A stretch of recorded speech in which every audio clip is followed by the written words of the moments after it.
আসসালামু আলাইকুম সবাইকে। আশা করি সবাই ভালো আছেন, আমরাও ভালো আছি। তো আমি আজকে যেটা রান্না করলাম সেটার নাম হচ্ছে বুলডাক রামেন। তো আজকে আমি এটা রান্না করব। আসলে আমার বাচ্চার খুব শখ হয়েছে এই লুডুস বুলডাক রামেনটা খাবে।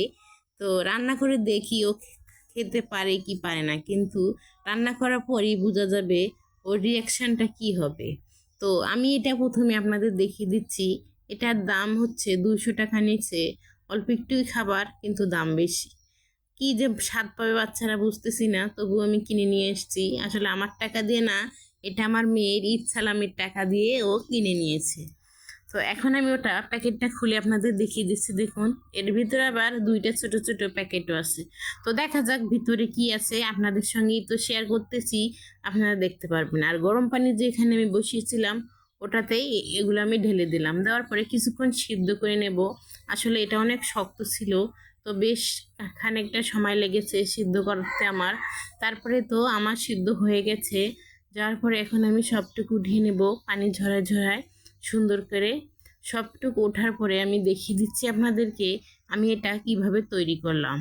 আসলে অনেক ভিডিওতে আমি দেখেছি যে এটা শুধু গরম পানি একটু দিয়েই আর ভিতরে এই প্যাকেটগুলো ঢেলে দেয়, কিন্তু আমি ওভাবে করলাম না। আমি অনেক সময় নিয়ে সিদ্ধ করে ফেলছি।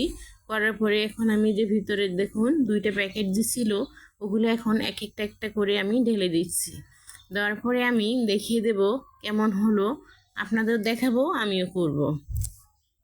তো এই তো একটা তো দেওয়া হয়ে গেল। তো ভিতরে অনেক ধরনের কিছু ছিল, তিলও ছিল, আর এটা যে কি আমি বুঝতে পারতেছি না, তবু আমি দিয়ে দিয়েছি। তারপরে তো সসের মতো এটাও দিলাম। এটা সসই লাগতেছে, কিন্তু খেয়ে দেখার পরে বোঝা যাবে যে এটা কি। তো তারপরে তো সবটুকু আমি প্যাকেট থেকে দিয়ে দিলাম একদম। তারপরে এখন আমি সুন্দর একটা বড় চামচ নিয়ে নিয়েছি, এটার সাহায্যে এখন আমি নেড়ে দেব।